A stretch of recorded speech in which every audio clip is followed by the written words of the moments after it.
दोस्तों, आपने कई बार सुना होगा कि अगर पृथ्वी के बाद किसी दूसरे ग्रह पर जीवन की कल्पना की जा सकती है तो वो है मंगल ग्रह। हालांकि वैज्ञानिकों का मानना है कि हमारा ब्रह्मांड इतना बड़ा है तो ऐसा कैसे हो सकता है कि उसमें केवल और केवल पृथ्वी पर ही जीवन संभव हो। वैज्ञानिकों के अनुसार ब्रह्मांड में और भी ऐसे ग्रह मौजूद हैं जिसमें जीवन पनपता है, जीवन जिया जाता है, और वो हमारे जैसे है या नहीं ये तो नहीं पता, पर वो जीवित अवश्य होंगे। फिलहाल कुछ वैज्ञानिकों ने ये दावा किया है कि पृथ्वी पर जीवन मंगल ग्रह से यात्रा करके ही आया है। अब इस बात में कितनी सच्चाई है इसकी पुष्टि मैं नहीं करता, लेकिन क्या कभी मंगल ग्रह पर जीवन था तो आखिर कैसे और कब नष्ट हुआ, ये सबसे बड़ा सवाल है। ये ऐसा प्रश्न है जिसका उत्तर हर कोई जानना चाहता है। इसीलिए आज हम इसी विषय पर बात करेंगे और जानेंगे आखिर कैसे कैसे हालात रहे होंगे जिन्होंने मंगल ग्रह को बेजान कर डाला लेकिन पृथ्वी पर जीवन को भेज दिया। ये बात तो आप सभी जानते होंगे कि सभी ग्रहों का जन्म तारों से होता है और हमारे सौरमंडल के सभी ग्रह भी हमारे सूरज से ही जन्म लेते हैं और हमारा सूरज सबसे गर्म पिंड है, इसीलिए उसमें जन्मे सभी ग्रह भी बेहद गर्म रहे होंगे। लेकिन ग्रहों के पास खुद से कोई गर्मी पैदा करने का जरिया नहीं था, इसीलिए उन्होंने ठंडा होना शुरू कर दिया। ये प्रक्रिया करोड़ों साल तक यूं ही चलती रही।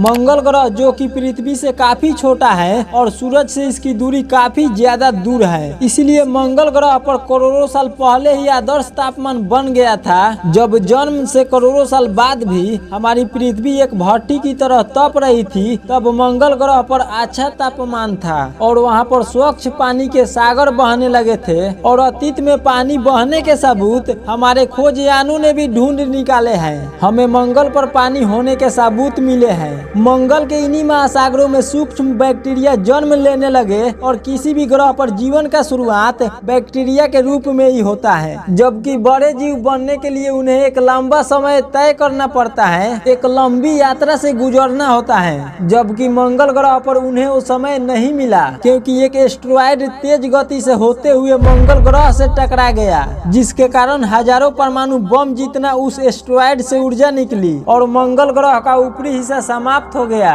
जिस टकराव से मंगल ग्रह का बैक्टीरिया अपने आप नष्ट हो गए, उसी समय एक और ग्रह घूमता हुआ हमारे पृथ्वी से टकराया और पृथ्वी के दो टुकड़े हो गए। लेकिन पृथ्वी पर उस समय कोई जीवन था ही नहीं। तो अब उस टकराव से पृथ्वी के जो टुकड़े हुए उनमें से एक टुकड़े पर तो हम रहते हैं और जो बचा दूसरा टुकड़ा उसे हम आज चांद कहते हैं। इसलिए हिंदी पौराणिक ग्रंथों में पृथ्वी को चांद का बहन कहा गया है और हम पृथ्वी को माता मानते हैं, इसलिए चांद को मामा कहा गया है। पृथ्वी से हुई उस ग्रह का टक्कर एक अच्छा संदेश था क्योंकि उससे भविष्य में पृथ्वी पर जीवन जीने वाली परिस्थितियां बनने वाली थी। साल 2014 में नासा के रोवर ने मंगल ग्रह के एक जबरदस्त तस्वीरें ली थी क्योंकि उस तस्वीर में गोल पत्थर दिखाई दिए थे जो हजारों साल पानी बहने के बाद बनते हैं। साथ ही तस्वीर में काफी सारे दरारें और नदी रूपी संरचनाएं भी थी, जिसको देखकर वैज्ञानिकों ने अनुमान लगाया कि एस्टेरॉयड के टकराव के बावजूद भी मंगल ग्रह के धरती पर पानी तरल रूप में रहा होगा, जो कि ज्वालामुखी के फटने के कारण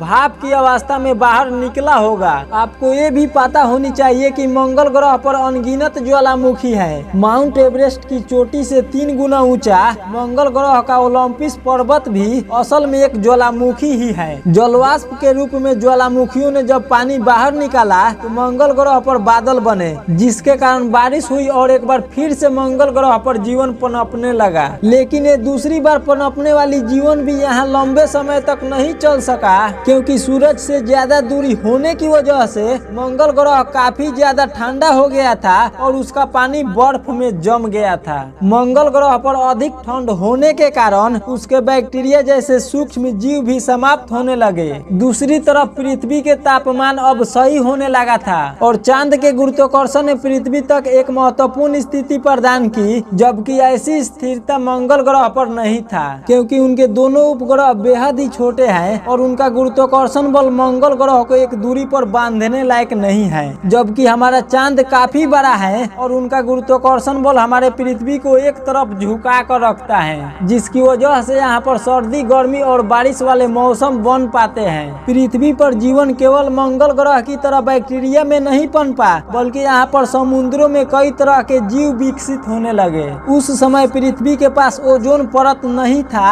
अब कोई भी जीव समुद्र से बाहर नहीं निकल सकता था। लेकिन पृथ्वी पर आदर्श तापमान होने की वजह से बैक्टीरिया का निर्माण हुआ जो सूरज के गर्मी को सहन कर सकते थे। उस अनोखे घटनाक्रम के जरिए बैक्टीरिया एक बेहतरीन पदार्थ निर्माण करने लगे जिसे हम ऑक्सीजन कहते हैं। उस समय पृथ्वी पर मंगल ग्रह से ज्यादा ऑक्सीजन बन गई थी और जब सूरज की घातक अल्ट्रावायलेट किरणें ऑक्सीजन के परमाणुओं पर गिरी तो ऑक्सीजन के दोनों परमाणुओं ने अलग होकर ओजोन परत का निर्माण किया और पृथ्वी के चारों ओर ओजोन परत का मोटी लेयर बन गई जो सूरज से निकलने वाली घातक किरणें को सोखने का काम करने लगी। अब पृथ्वी का वातावरण काफी अच्छा हो चुका था और यहाँ के जीव समुद्र से बाहर निकलकर धरती पर रहना आरंभ कर दिए थे। मंगल पर जीवन पनपने के मामले में पृथ्वी बहुत पीछे छोड़ चुकी थी क्योंकि पृथ्वी पर आधा अधूरा जन्मा जीवन पूरी तरह से समाप्त हो चुका था। लेकिन पृथ्वी पर विशाल डायनासोर रहने लगे जिसने 16 करोड़ साल तक पृथ्वी पर राज किया। लेकिन यहाँ पर लंबे समय तक राज करना भी आसान नहीं था, इसीलिए एक विशाल उल्कापिंड के गिरने से डायनासोर का भी अंत हो गया। उस उल्कापिंड ने पूरी दुनिया में तबाही मचा कर रख दी थी और तापमान काफी ज्यादा बढ़ गया था।